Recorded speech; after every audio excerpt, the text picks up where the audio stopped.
What's up, hockey fans? Welcome to the Wraparound, brought to you by the Hockey News. I am your host, Emma Lingen. I am joined today by a very festive Michael Agello and Adam Kierszenblatt of the Hockey News, coming to you on this St. Patrick's Day. Happy St. Patrick's Day to all who celebrate, to talk about the latest and greatest from around the NHL in bite-sized portions. Of course, want to remind you before we get started that for over 75 years, the Hockey News has been the ultimate hockey fix.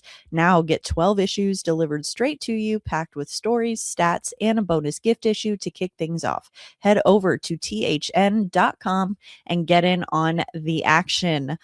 All right, guys, getting started out west today. Anze Kopitar made hockey history on Saturday night. He recorded his 1,308th career regular season point. So, doing that, he passed Marcel Dionne for the most in LA Kings franchise history. So, obviously, a very specific milestone to reach there with that number, but very impressive. Of course, Kopitar retiring after this season. Mike, what do you think of this accomplishment?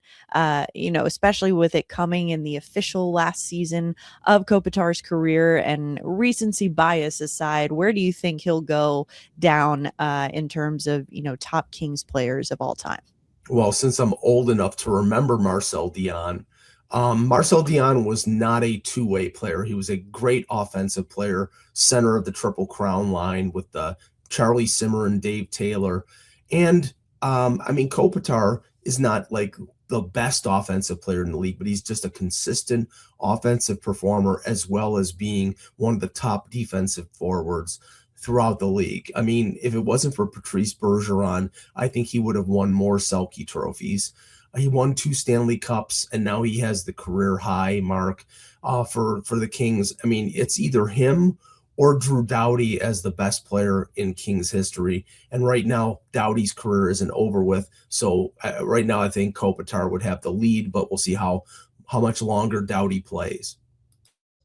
Adam, what do you think of this accomplishment for Kopitar? I mean, pretty poetic with it coming in his final season in the NHL with the Kings. Well, I think that, I've watched Kopitar for years, just being in the Pacific Division. He is the greatest king of all time.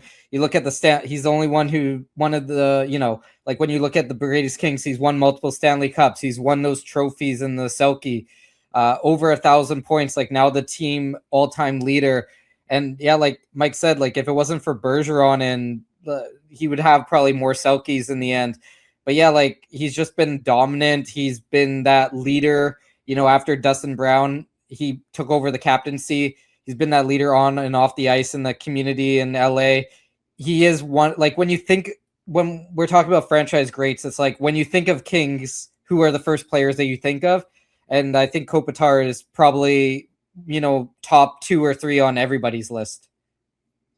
Absolutely. And speaking of the Kings, they were at MSG on Monday, which means Artemi Panarin was making his first return to MSG since being traded to the Kings from the Rangers. So in the 10 games since Panarin was traded, Alexis Lafreniere has been playing on the Rangers top line with Mika Zibanejad and Gabe Perreault, the rookie. So in that time, Lafreniere has led the team with 7 goals and 12 points. So, Mike, do you think that Lafreniere can finally become that consistent top-line scorer like he was projected to be initially? I mean, remember, he was a former first overall pick, but now that Panarin is gone, do you think he can really live up to that pedigree in New York? I think it's possible. I mean, you looked at the year that he had a couple years ago when the Rangers made the Eastern Conference Final and lost to Florida. He was really big in the playoffs, had 8 goals. He had 28 goals that year, and right out of that year signed a 7-year contract. So they were expecting him to continue to develop at that point, and then had a bad year last season. If you give him ice time, I think he's going to score, but it's just a situation where he was always behind Panarin. He was always either playing second or third line. You had a new coach in Mike Sullivan, getting used to him. Now they really don't have any option. Panarin is gone. He's not coming back. And you have a player here who is extremely talented and needs the ice time and should be getting it now going forward. Well, and Adam, I think this is a situation that the Rangers certainly didn't expect to find themselves in with, Panarin being gone, being on the outside of the playoff picture, looking in. They had the struggle really last season into the start of this season. So that could mean, new opportunities for younger players. Lafreniere, even though he's been in the league for a minute, I think could count as one of those younger players. So what do you make of this opportunity for him, and how do you think that he handles it with the Rangers going forward? Well, I think that, we saw what he's able to do in the past, but I think that if he's going to reach that, level that we thought he was going to be, where, one of the top wingers in the league potentially, I think it's outside of New York. I think that whole New York situation is just so complicated at the moment. Like, we also don't know what's going to happen with Adam Fox, right? Like, is Adam Fox playing his final couple games here in New York? Is Vinny Trocheck playing his final couple games here in New York? Like, I think that there's too much up in the air in New York, and we all know that they're kind of, they call it a retool. I think like they don't really know where they are at their stage at the moment.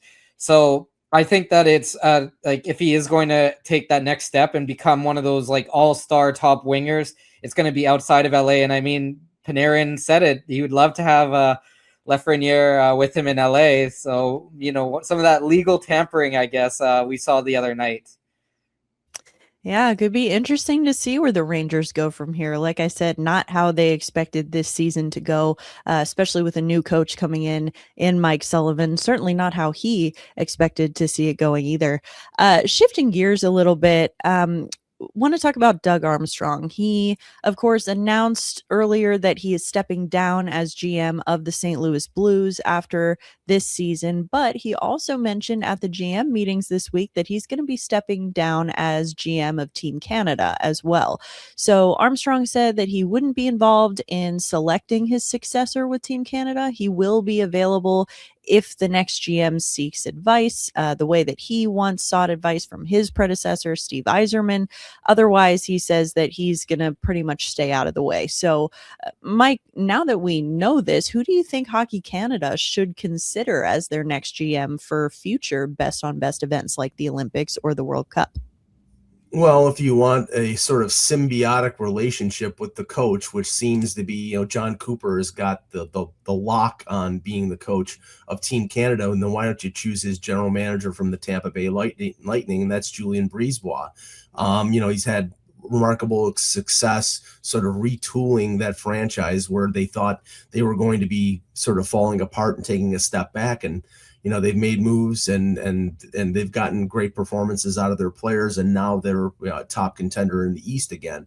I just think that the philosophy of choosing players for Team Canada has to change. You don't choose players based on the coach. You choose the best players. That might be tough with Brisebois. If Cooper is the coach, then he's going to essentially succumb to Cooper's wishes and choose Anthony Cirelli and all the other Tampa Bay Lightning players. That didn't really work for them, even though some of them got hurt and they didn't go. I don't think that philosophy works, but I think Brisebois would be a good choice for Team Canada. That is an interesting choice. Adam, any thoughts? Who would you pick to be the replacement? I was thinking about it actually, and I think that one of the things that they might do is that might work well is picking somebody who's not an NHL GM. So somebody who can, actually is kind of separate from everything. So there's no bias, and like they're really just looking at that play. And also that person can be available all year round. So I'm going to go with Chris Pronger. He's doing great on the Amazon broadcast. He has that experience. He knows about the NHL. He is very in tune with how management works. And I mean, Pronger is somebody that, like I said, there's no bias. Like, he can go and he can go visit every single player and not have to worry about, trade deadlines or anything like that. He's also going to be available for the World Championships, in that time span. So I think that going off the board and picking a non-NHL GM, like we see with, Soccer Canada, where the head coach and manager of Soccer Canada isn't a coach with an actual team. Like their full-time job is coach of and manager of Soccer Canada. So I think that, yeah, Chris Pronger, like here in Vancouver, people would love Chris Pronger to join the Canucks organization just based off the way that he talks. But I think that, you know, how like we saw with Wayne Gretzky back in Salt Lake, like these, you know, when you have somebody who's not necessarily an NHL GM, sometimes it works out pretty well. Two very interesting choices. We'll see who will eventually be the successor to Doug Armstrong with Hockey Canada. Of course, Armstrong, as I mentioned, in his final season, general managing the St. Louis Blues. So I want to talk about the Blues here for a minute. Jimmy Snuggerud named the third star of the week in the NHL this week after he put up 3 goals and 3 assists in his last 4 games with the Blues. So Snuggerud has been playing on the Blues top line next to Robert Thomas and Dylan Holloway in the middle of what's been a pretty solid stretch of hockey for them. They've won 6 of their last 8 games. And even with Snuggerud, despite the fact that he's missed a lot of time due to injury, he's still had a productive rookie season. He's had 15 goals and 35 points in the 55 games that he has played. So, Mike, what do you make of this recent stretch for the Blues? Should we make anything of it, or is it just kind of a little hot streak that happens here? And where do you see Snuggerud as being part of the rebuild that the Blues are expected to go under here? Well, I was going to say his name wasn't mentioned along with everybody on the Blues roster in terms of being traded before the deadline. So that must mean that Alex Steen, who's the new general manager taking over from Armstrong, wants to keep Snuggerud. And I don't blame them because he was a scoring star at the University of Minnesota, came in at the end of last year, even scored 2 goals in the playoffs for them. It always takes college players a little bit of time to acclimate themselves to the NHL. And as you said, he struggled with some injuries, but he's a very talented scorer, son of a former Buffalo Sabre, Dave Snuggerud. So he's got good bloodlines, and I think he's a talent. So I think he's somebody who can score probably 35 to 40 goals in this league eventually, and 15 goals as a rookie is not bad.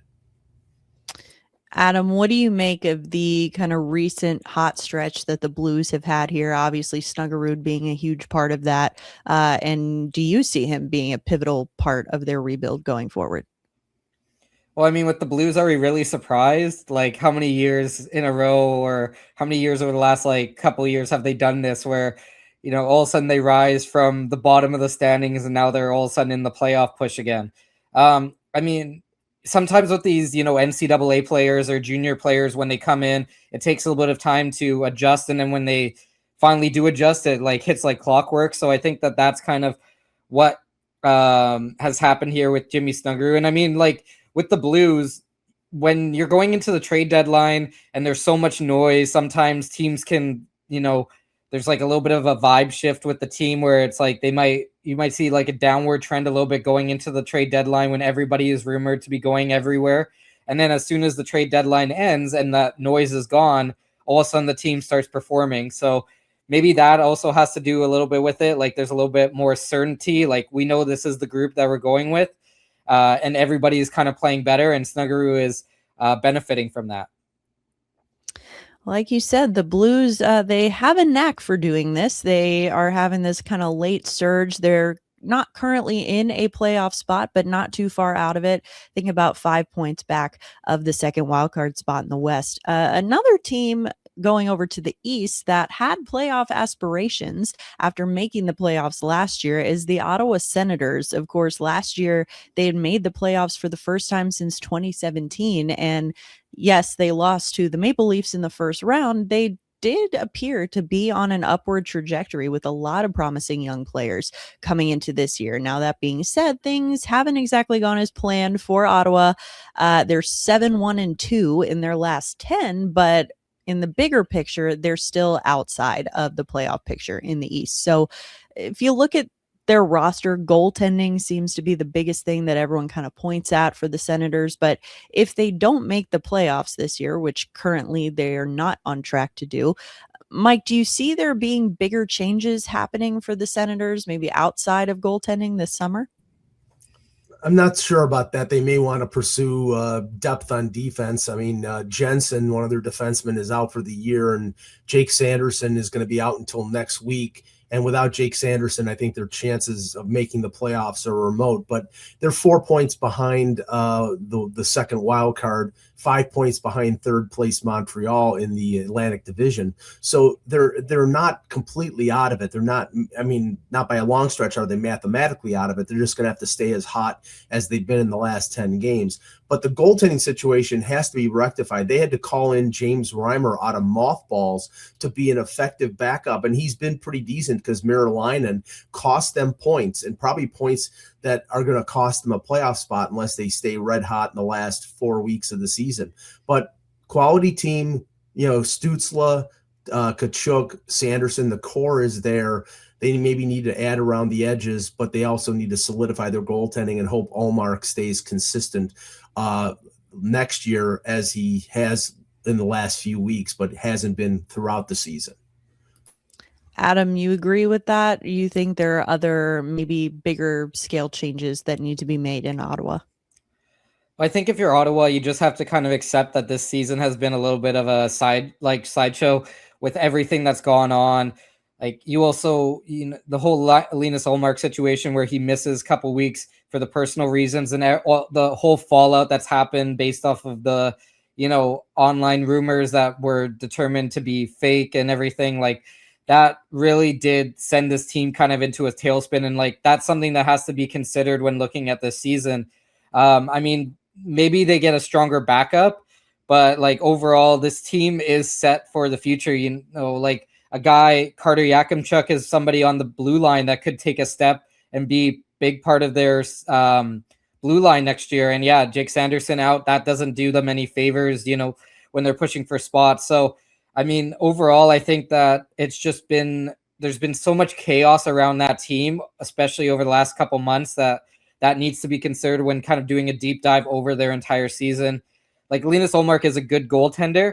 If you give him a maybe stronger backup, which there will be, there's goaltenders available every offseason that can be backups. And there's also trades that can be made to get that backup. But I think overall they're trending the right way.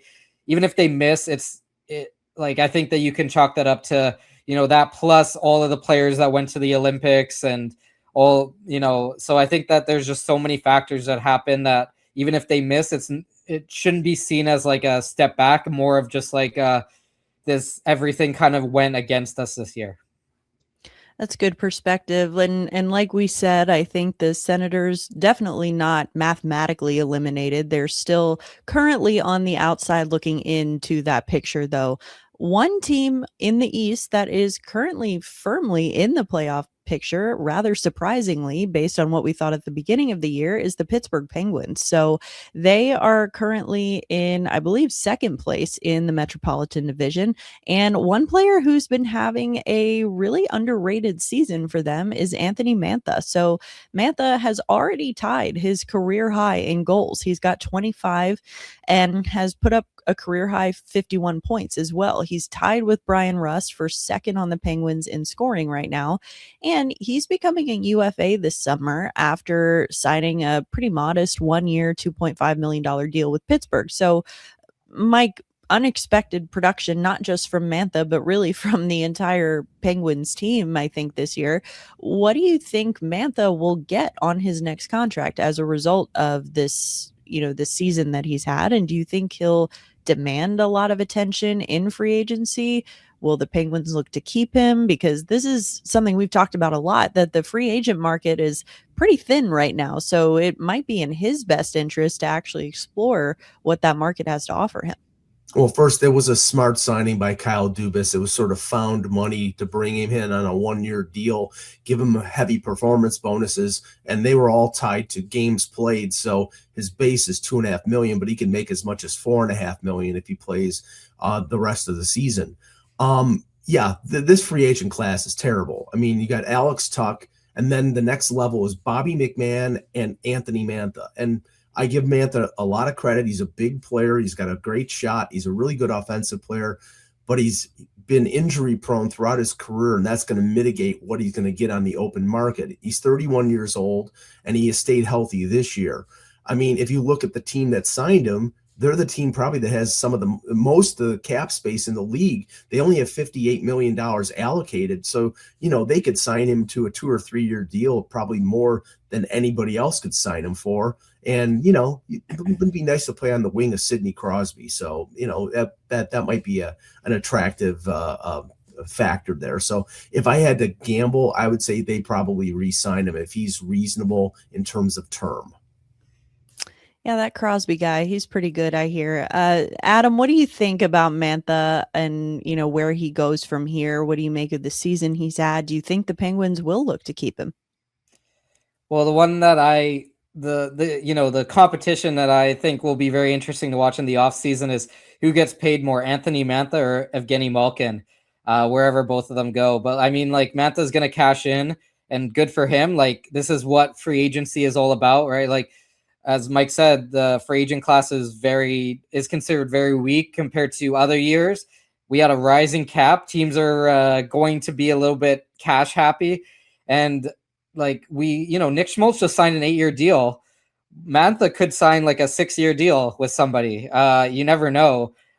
In this, we have no idea what this cap raising is going to do to player salaries, and especially with the report recently where we could see between now and a couple years like a $30 million in total cap increase. Like, teams are we're getting to the point where we might see funny money going around in free agency where Mantha could get maybe $6 million.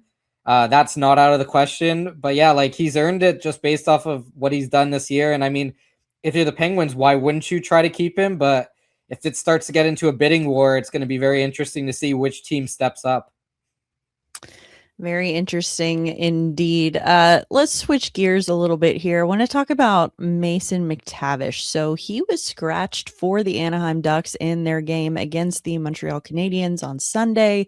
McTavish hasn't really had the progression offensively that you would anticipate from a young player on a very talented Ducks roster. He's averaged just over 12 minutes of ice time in his last 5 games. So he's 23 years old.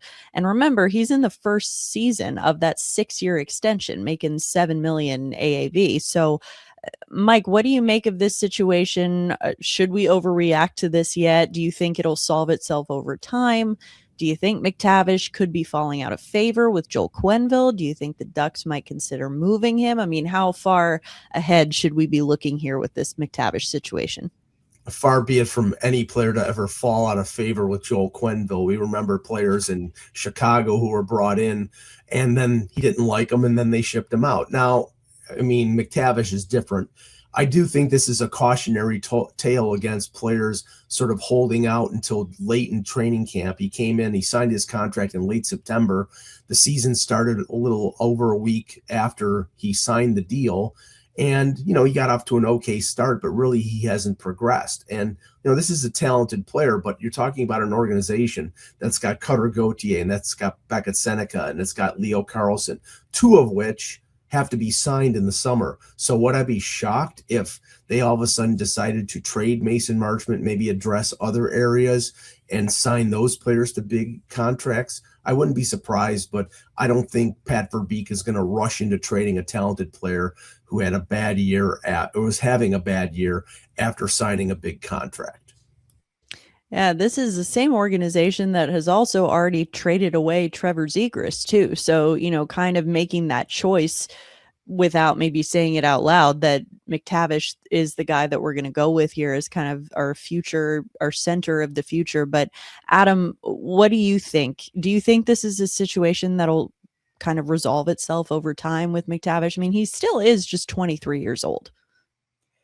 Yeah, I mean, McTavish is he's a very talented player. Like, we saw it all through junior. We've seen it in the NHL so far. Like, there's a reason why he earned a massive contract this offseason.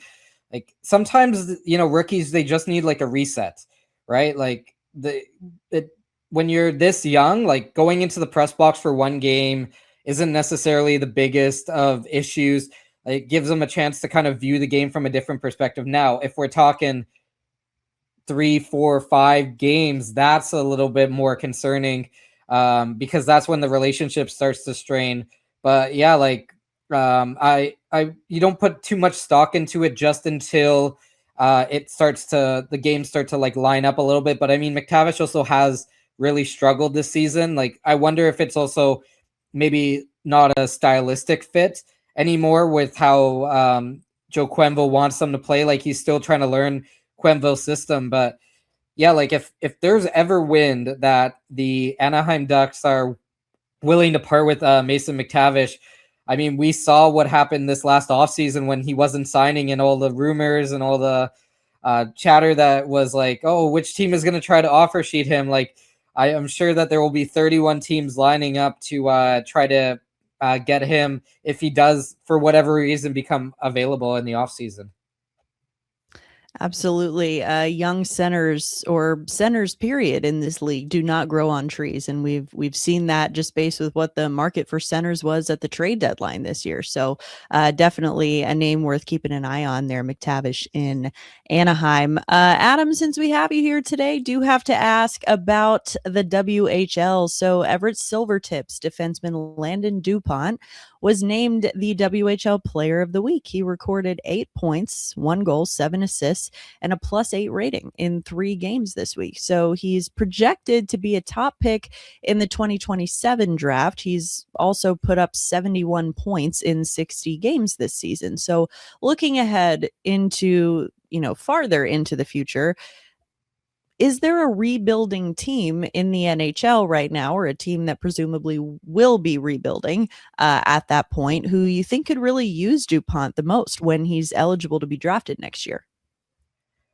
Well, I think all 32 NHL teams would love to get their hands on Landon DuPont. Like, exceptional status. He's doing stuff in the WHL like that hasn't been done since Scott Niedermayer.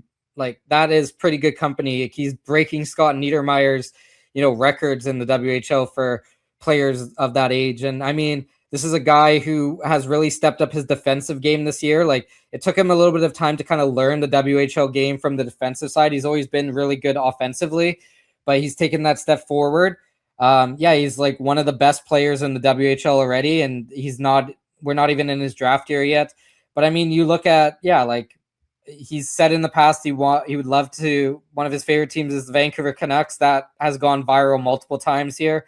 He's played in Calgary. Like, he's an Alberta kid. Like, that would be cool to see him in Calgary. We know that Calgary is in a position where they're gonna potentially be a lottery team next year. I'm sure that Toronto would love to get their hands on him. Their D-core is kind of older, and they don't really have that next line of defensemen pushing up. But yeah, like, every team in the league would love him. And I wonder if you can tank in the NHL, but you can't really tank anymore. Like, it doesn't work the same anymore. But yeah, it's going to be very interesting to see if we do see some tanking next year from Landon DuPont, because he is such a generational player, exceptional player in the WHL, and just all around one of the best players that we've seen in the WHL the last couple of years.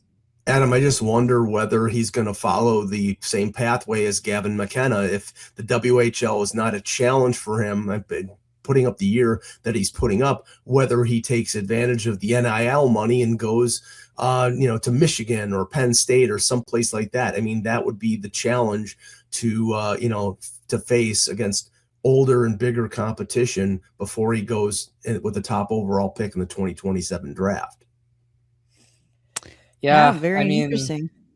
Yeah, that's always the question with now that the NCAA rule is in there. But I know, like, for me, who covers the WHL, that would be a big loss, because I've talked to DuPont, I think 3 times now. Great kid. Like, I love watching him. Go down to Everett sometimes to watch him. And yeah, it would be a big loss for the league if he does go down the NCAA route.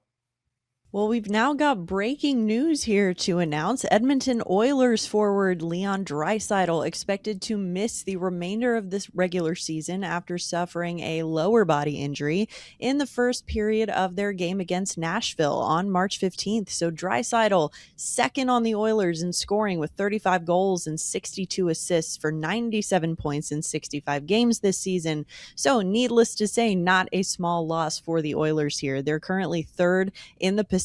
They're 5-4-1 in their last 10 with a 4-point lead on the Seattle Kraken for third place in the Pacific Division. So immediate reactions to this news. Mike, what does this mean for the Oilers' playoff chances?